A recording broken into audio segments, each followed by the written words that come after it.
Have you ever wondered if the person managing your money is really working for you or just for themselves? What if the biggest secret to building wealth isn't finding a brilliant advisor, but avoiding them entirely? I'm about to say something that's going to make a lot of people in the financial industry absolutely furious. But look, I'm 99 years old. I've been investing for over 70 years. I've managed to accumulate billions of dollars, and I'm long past the point of caring about being polite or diplomatic. So let me be perfectly clear. The financial services industry has been feeding you lies for decades. They've convinced everyone that investing is just too complicated, too difficult, and way too dangerous for you to handle on your own. They push the idea that you need a professional, a financial advisor, to manage your money because you simply aren't smart enough or educated enough or experienced enough to do it yourself. And that one single lie, it has cost the American public trillions of dollars. Trillions, all in unnecessary fees, commissions, and lost returns. I'm going to pull back the curtain on exactly how this lie operates, why it's so destructive, and what you should be doing instead. I have to warn you, though.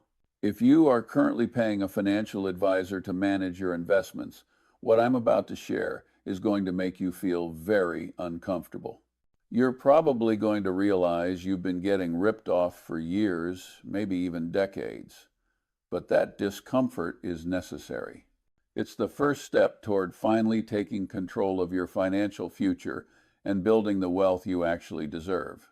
Let me start with a story from my own life that taught me this lesson very early on. Back in the 1960s, when I was just starting to build my own investment portfolio, I used a broker at a major Wall Street firm. This guy was well respected, worked for a big name company, and came highly recommended by other professionals I knew. He would call me all the time with stock tips, new recommendations, and ideas about what I should be buying and selling. Like most people, I trusted him at first. He sounded knowledgeable, used a lot of sophisticated jargon, and had access to research reports I couldn't get. So I followed his advice for about 2 years. I bought what he suggested, I sold when he told me to, and I paid his commission on every single trade. After those 2 years, do you know what happened? My portfolio had gone basically nowhere. It was up maybe 3 or 4% total, barely keeping up with inflation, and certainly falling behind the overall market. But here's what really opened my eyes. I decided to calculate exactly how much I had paid in commissions and fees during that time. When I added it all up, I had paid this broker over $7,000. That was a lot of money in the 1960s. $7,000 for advice that produced no returns for me, but guaranteed a very nice income for him. That's when I finally understood the fundamental problem with the whole financial services business model. The lie isn't that all financial advisors are evil people actively trying to steal your money, though I'm sure some are. The lie is much more subtle, and that makes it much more dangerous. The lie is that their interests are aligned with yours. They want you to believe that they make money only when you make money, that they are on your team, working for you. The truth is the complete opposite. Financial advisors make their money from fees and commissions, whether you make money or lose money. In fact, in many cases, they make more money when you do things that actually hurt your long-term returns. Let me break down exactly how this works, because most people have no clue about the incentive structure in this industry, and that ignorance is costing them enormous amounts of wealth. When you work with a typical financial advisor, there are several ways they get paid. First, there's the assets under management fee, usually called an AUM fee. This is typically 1 to 2% of your total portfolio value charged every single year. 1 or 2% might not sound like much, but it is absolutely devastating to your long-term wealth accumulation. Let me just show you the math. If you have $500,000 invested and you are paying a 1% fee, that is $5,000 per year, every year, over 30 years, assuming reasonable market returns, that 1% fee will cost you approximately $400,000 in lost wealth. $400,000, just gone. You paid that to have someone manage your money when I'm about to show you that you could do it yourself, do it better, and keep all of that money. But it gets worse. It gets worse because many advisors also make commissions on the specific products they sell you. They will put you into actively managed mutual funds that give them kickbacks. They will sell you insurance products wrapped up inside investment vehicles that generate huge commissions for them. They will recommend annuities that lock up your money for years and pay them substantial fees. And here is the truly insidious part. All of this is technically legal. It's all disclosed somewhere in the fine print that absolutely nobody reads. But it is fundamentally corrupt. It creates a system where the advisor profits by giving you advice that may or may not be in your best interest. Let me give you a specific example. A financial advisor has a choice. They can recommend putting your money in an actively managed mutual fund that charges 1.5% in annual fees and pays the advisor a nice commission. Or they could recommend a low-cost index fund that charges 0.03% in annual fees and pays the advisor absolutely nothing. Which one do you think they are going to recommend? It's obvious. They're going to recommend the one that makes the money, not the one that's better for you. And they'll justify it. They'll use all that sophisticated language about active management, professional stock picking, and beating the market. It all sounds good, but it is almost never actually delivered. Study after study, year after year, has shown that over long time periods, 90% or more of actively managed funds underperform simple, low-cost index funds, especially after you account for their high fees. But financial advisors keep recommending these high-fee products because that is how they get paid. This is the lie. They are not working for you. They are working for themselves. And you are paying for the privilege of getting advice that makes you poorer and them richer. Now, I know exactly what you're thinking, because people always push back on this when I explain it. They say, but I'm not a professional investor. I don't understand the markets. I don't have time to manage my own money. I need professional help. And I am going to tell you the same thing I've been telling people for 60 years. That is exactly what the financial services industry wants you to believe. They have spent billions and billions of dollars on marketing and advertising to convince you that investing is impossibly complicated. They want you to think you need expert help and that trying to do it yourself is just too dangerous. But it is not true. Investing is actually very simple if you stick to a few basic principles and avoid doing stupid things. And the irony is that by keeping it simple and avoiding the expensive advice of these financial professionals, you will almost certainly do better than if you paid for their help. Let me prove this to you with some numbers. If you simply put your money into a low-cost S&P 500 index fund and just held it for 30 years, you would have beaten roughly 90% of all professional money managers over that same time period. And you would have saved hundreds of thousands of dollars in fees that you would have otherwise paid to those managers. You didn't need any special knowledge. You didn't need any sophisticated analysis. You didn't need any professional advice. You just needed to buy an index fund and not touch it. That's it. But that simple advice does not generate fees for the financial services industry, so they are never going to tell you to do it. Instead, they will keep telling you that you need active management, that you need sophisticated strategies, that you need their expertise. It is all self-serving nonsense designed to extract fees from you. Let me tell you about a study that was done, I believe it was in the early 2000s, that perfectly illustrates this problem. Researchers analyzed the returns of thousands of individual investors. They compared those who managed their own money versus those who used financial advisors. And what they found was shocking to a lot of people, but it was not surprising to me at all. The individuals who managed their own money, on average, generated higher returns than those who paid financial advisors. This was true even though the self-directed investors had no professional training or credentials. How is this possible? Two reasons. First, The self-directed investors were not paying 1 to 2% in annual fees, so they just kept more of their returns. Second, and this is crucial, the self-directed investors tended to keep things simple and trade less frequently. They bought index funds or solid dividend-paying stocks and just held them.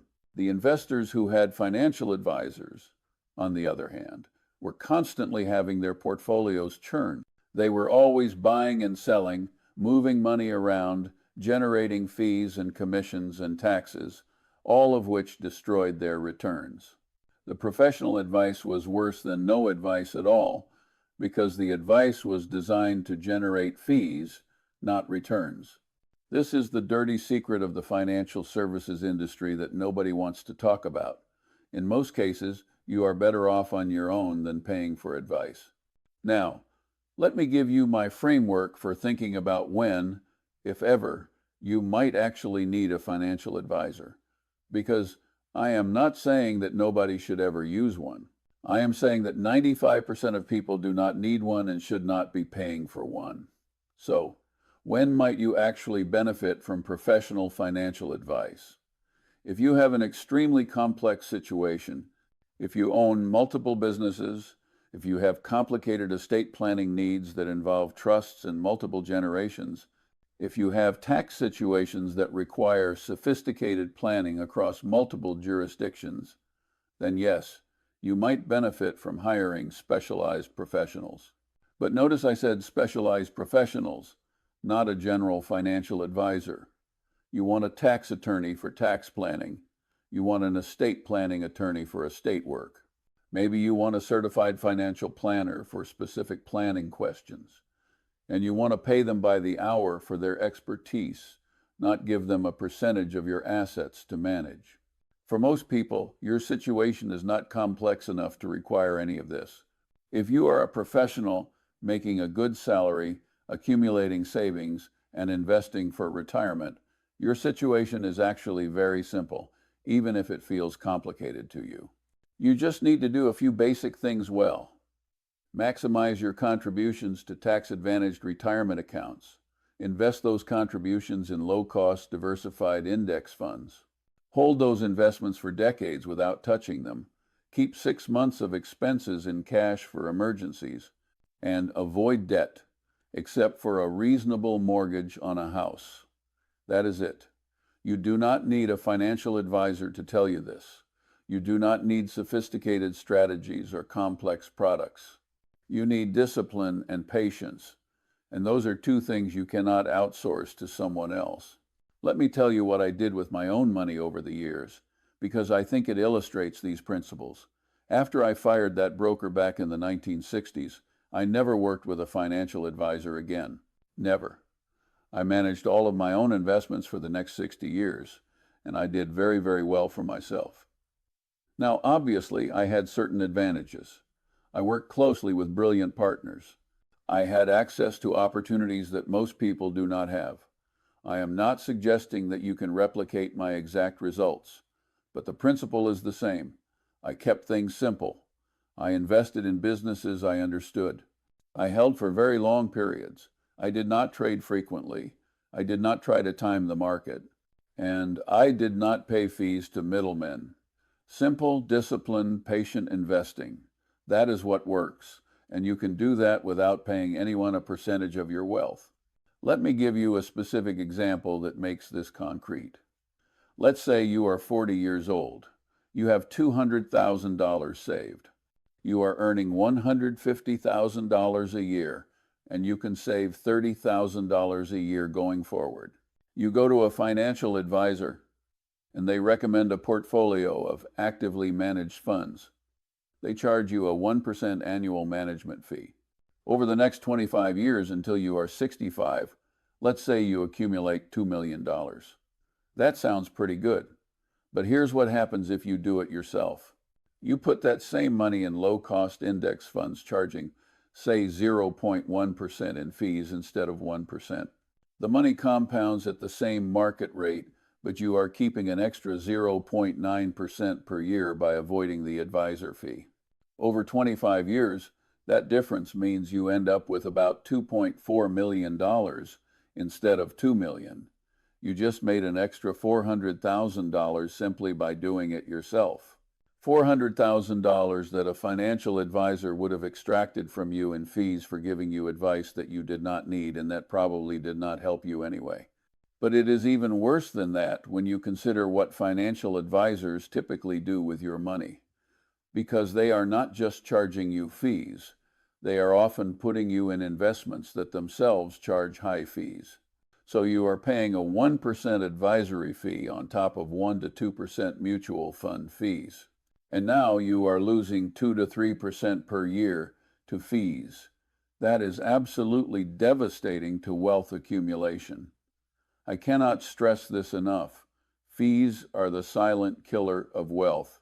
Every percentage point you pay in fees is a percentage point you are not earning in returns. Over long time periods with compounding, this makes an enormous difference. A 2% fee drag over 30 years will cost you roughly 40% of what your ending wealth would have been. You are giving away almost half of your money to financial middlemen who are providing very little value. It is robbery. Legalized robbery, but robbery nonetheless. And the financial services industry has done an incredible job of normalizing this, of making people think it is just the cost of investing that everyone pays these fees, that it is reasonable. It is not reasonable. It is outrageous, and you should be angry about it. Now, let me talk about the specific lies that financial advisors tell to justify their fees, because understanding these lies will help you resist them when you hear them. Lie number 1 is that you need active management to beat the market. This is the most common justification for high fees. They will tell you that their professional stock picking, their research capabilities, their sophisticated strategies can generate returns that beat simple index investing, and therefore their fees are worth it. But the data overwhelmingly shows this is false. Over any meaningful time period, the vast majority of active managers fail to beat the market, especially after fees. Even among the small percentage that do beat the market in any given year, very few can do it consistently over multiple years. It is basically random. And the ones that do succeed are almost impossible to identify in advance. So paying for active management is paying for a service that statistically does not work. It is like going to a doctor who has a 5% success rate and paying premium prices for their services. You would not do it in medicine, but people do it with their investments every day because they have been lied to.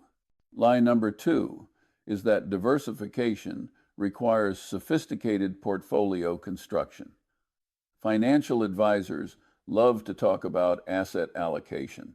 They talk about balancing different asset classes, about correlation coefficients and efficient frontiers, and all this complicated sounding stuff. And then they will tell you that creating a properly diversified portfolio requires professional expertise. This is nonsense.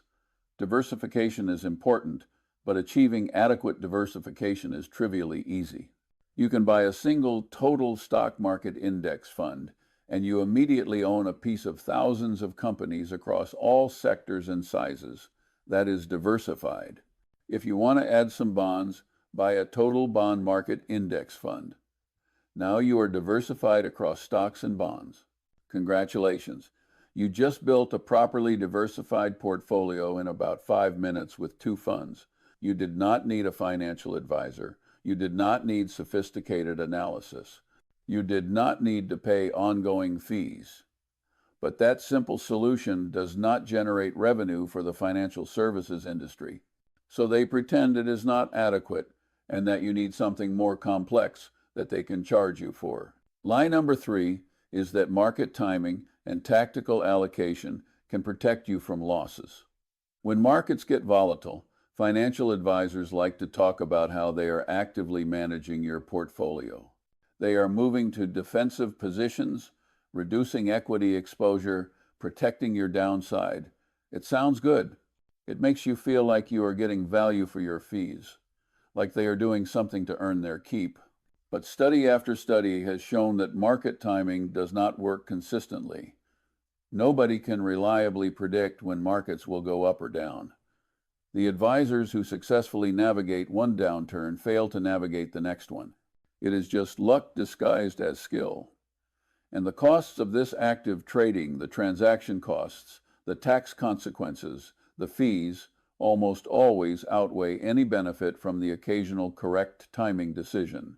You are better off doing nothing, just holding through the volatility, than paying someone to actively manage your portfolio in and out of the market. Lie number 4 is that you need guidance to avoid emotional mistakes. This one is particularly insidious because it contains a grain of truth, which makes it more believable. It is true that individual investors often make emotional mistakes. They panic and sell during market crashes. They get greedy and buy at market peaks.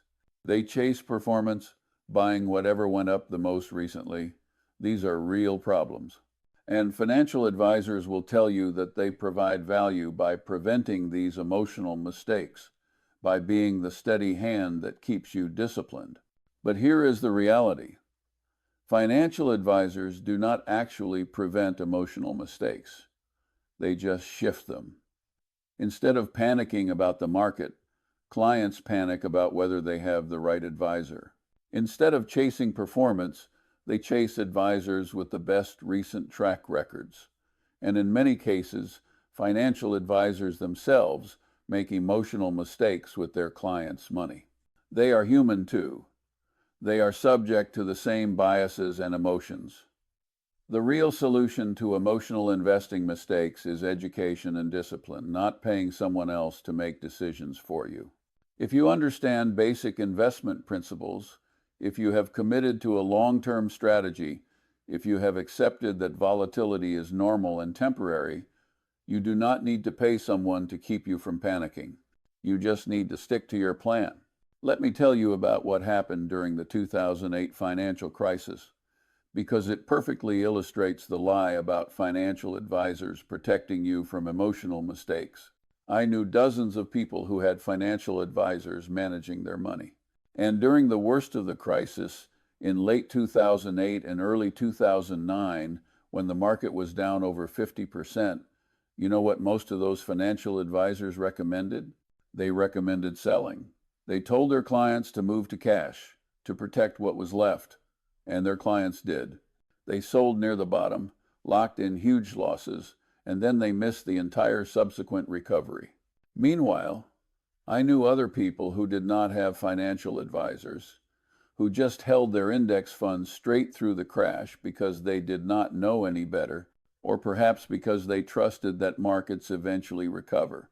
And those people, the ones without professional advice, ended up much better off because they held through the crash and participated in the recovery. The professional advice, which people paid for and trusted, was worse than doing nothing. It destroyed wealth. This happens over and over again, but people keep trusting financial advisors because the industry has convinced them that they need professional help.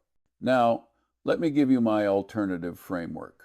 Instead of paying a financial advisor 1% of your assets every year for the rest of your life, here is what you should do.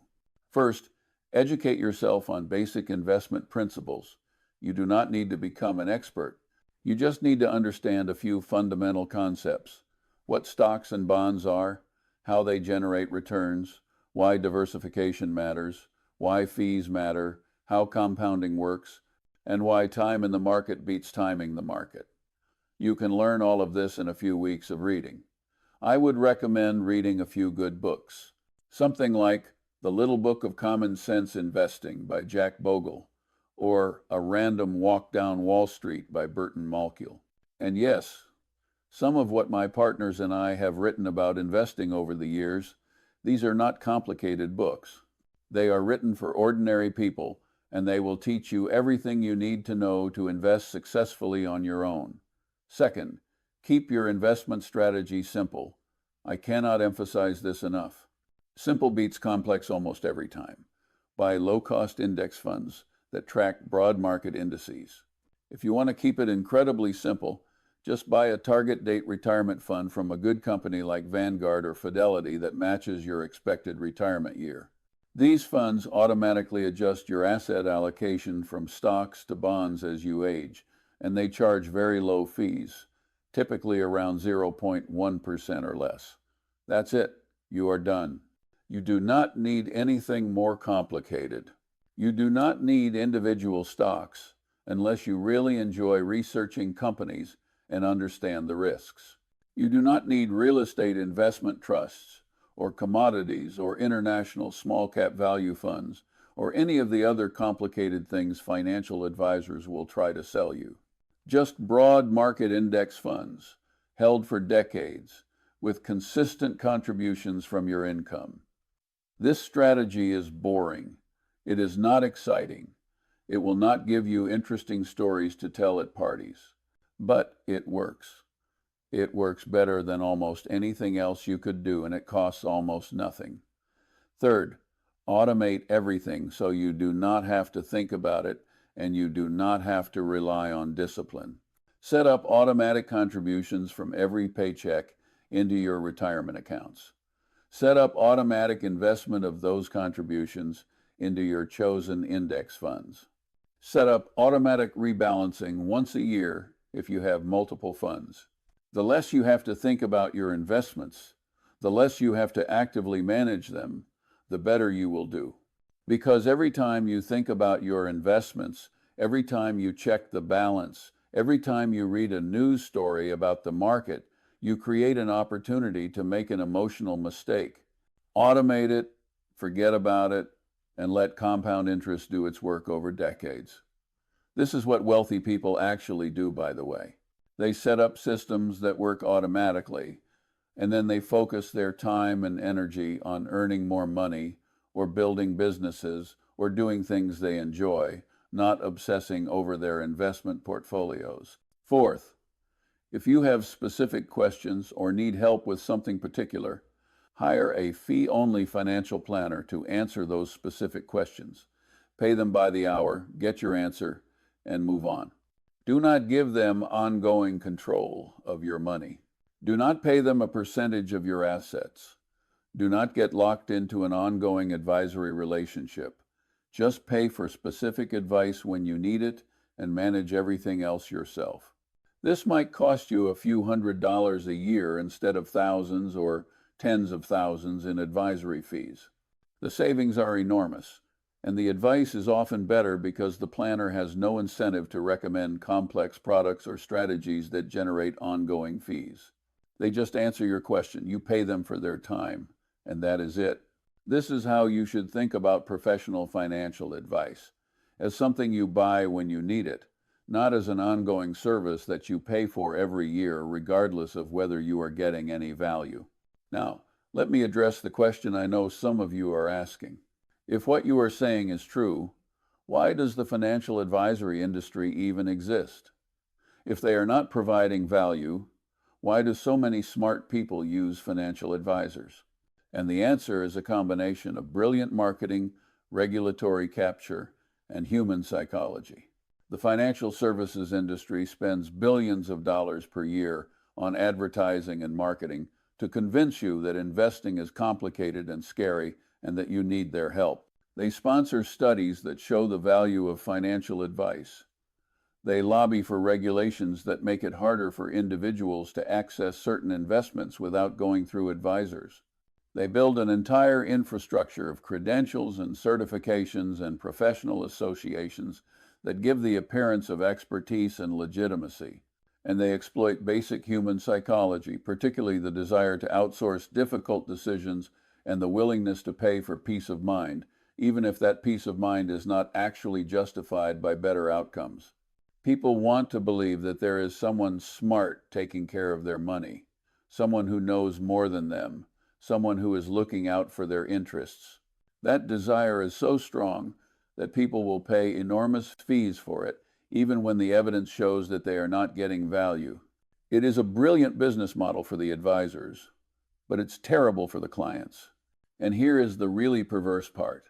The worse the economy does, the more valuable financial advisors appear, even though they cannot actually protect you from economic downturns.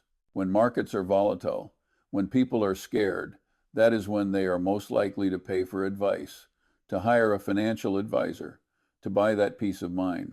But that is exactly when you are most likely to get bad advice, because advisors are human too, and they are scared too, and they are likely to make the same emotional mistakes that their clients would make, except now the client is paying for the privilege of having someone else make those mistakes with their money. The whole thing is absurd when you step back and look at it objectively. But people are so conditioned to believe that they need professional help that they do not question it. Let me give you one more concrete example that drives this home. I have a friend, I will not name him, who is a successful doctor, makes over $400,000 a year. He has been working with a financial advisor for 20 years. This advisor charges 1% annually and has my friend's money spread across a dozen different mutual funds, each with its own fees, lots of turnover, active management, the whole package. I looked at his portfolio a few years ago and calculated that he is paying about 2.3% per year in total fees when you add up the advisory fee and the underlying fund fees. 2.3%. Over 20 years, that has eaten up hundreds of thousands of dollars in returns. And I compared his returns to what he would have gotten if he just put everything in a simple 3-fund portfolio. Total stock market, total international stock market, and total bond market, with an allocation appropriate for his age. And he would have had about 40% more money. 40%. That is how much his financial advisor cost him. When I showed him this analysis, he was devastated. 20 years of paying someone who he trusted, who he thought was helping him, and that person had cost him literally millions of dollars in lost wealth. But here is the thing, he is not unusual. This is happening to millions of people every single day. They are working hard, earning good money, saving diligently, and then giving away a huge percentage of their wealth to financial middlemen who are providing very little value. So, what should you do if you are currently working with a financial advisor? First, do not panic. Do not make any immediate changes, but do start asking questions. Ask your advisor exactly how they are compensated. Do they charge a percentage of assets? Do they receive commissions on products they recommend? Are there any conflicts of interest in how they are paid? If they are not completely transparent about this, that is a red flag. Second, ask them to justify their fees. What specific value are they providing that justifies 1% or more of your assets every year? What returns have they generated for you after fees compared to a simple index fund? If they cannot give you clear, quantifiable answers, that is another red flag. Third, calculate exactly how much you are paying in total fees. Add up the advisory fee, the underlying fund fees, any trading costs, any other charges. Most people have no idea how much they are actually paying because it is intentionally obscured. But you need to know. And once you know, you need to ask yourself whether that amount of money is justified by the value you are receiving. And here is the hard truth. For most people, the answer is going to be no. The fees are not justified. You are paying for something you do not need. And if that is the case, you need to make a change. You need to fire your financial advisor. Move your money to a low-cost brokerage like Vanguard or Fidelity, invest in simple index funds, and take control of your own financial future. Is this scary? Yes. Will you feel uncomfortable at first? Absolutely. Will you second-guess yourself? Probably. But I am telling you, as someone who has been investing for over 70 years, who has accumulated billions of dollars in wealth, who has seen every possible approach to investing over multiple generations, this is the right move for the vast majority of people. You do not need a financial advisor. You need education, discipline, and a simple low-cost investment strategy. That is it. Let me end with this. The biggest lie financial advisors tell you is not really about investing at all. It is a lie about who you are. They tell you, either explicitly or implicitly, that you are not capable of managing your own money, that you are not smart enough, not educated enough, not disciplined enough, that you need them because you cannot do it yourself. And this lie is particularly effective because it taps into people's insecurities, their fear of making mistakes, their imposter syndrome. But it is not true. You are capable of managing your own money. You do not need special expertise or credentials or insider knowledge. You just need to learn some basic principles, keep things simple, be patient, and avoid paying unnecessary fees to middlemen. If you are smart enough to earn a good living at your profession, you are smart enough to invest your own money. Do not let the financial services industry convince you otherwise. Do not let them extract decades of fees from you for services you do not need. Take control of your money. Educate yourself. Keep it simple, and you will end up far wealthier than if you pay someone else to do it for you. That is the truth they do not want you to know, but now you know it.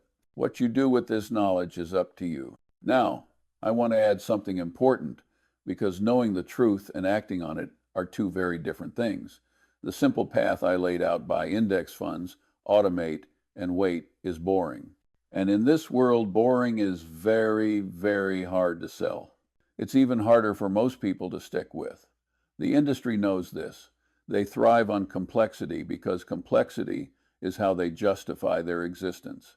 When the simple index fund argument became too powerful to ignore, thanks to people like Bogle, the industry didn't just give up and go home. No, they reinvented themselves. They created a whole new layer of sophisticated sounding nonsense. They can't just sell you the S&P 500 anymore, because you know you can get that for 0.02%. So now they sell you smart beta, they sell you factor investing, they sell you complex, non-transparent alternative investments. They whisper about private equity or hedge funds, making you feel special, like you're getting access to something the general public can't. This is just the same lie in a different, more expensive suit. It's the same old game, convincing you that you need a guide to navigate a complex world they invented.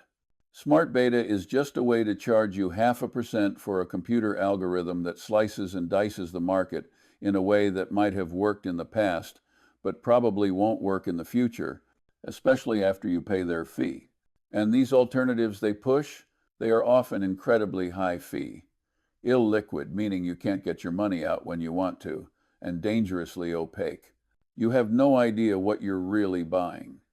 The advisor only has to show you a fancy chart and tell you it's uncorrelated with the market, another one of those sophisticated words. It's all designed to make you feel like you're doing something smart, when all you're really doing is finding a new way to pay high fees. The real discipline, the real genius in investing, is not in finding the next complex strategy. It's in having the emotional fortitude to do nothing. It's about accepting that good enough is almost always better than perfect. A simple, low-cost index fund portfolio will get you 95% of the way there. Trying to get that extra 5% by hiring managers and buying complex products will, ironically, almost guarantee you end up with less. You must resist the urge to tinker. Your greatest enemy as an investor is not the market, it's you. It's the part of your brain that gets scared when the market drops 50% and tells you to sell. It's the part of your brain that gets greedy when your neighbor tells you about a stock that tripled and tells you to buy. The system I described, automating your investments into index funds, is not just a financial strategy. It is a behavioral strategy. It is designed to protect you from yourself. So when you leave this, don't just ask your advisor how much you're paying. That's the first step. The next step is to ask yourself why you ever believed you weren't capable of doing this in the first place. The industry has sold you a story of your own inadequacy. It's time to stop buying it. Your financial independence is too important to outsource to someone whose paycheck depends on keeping you confused.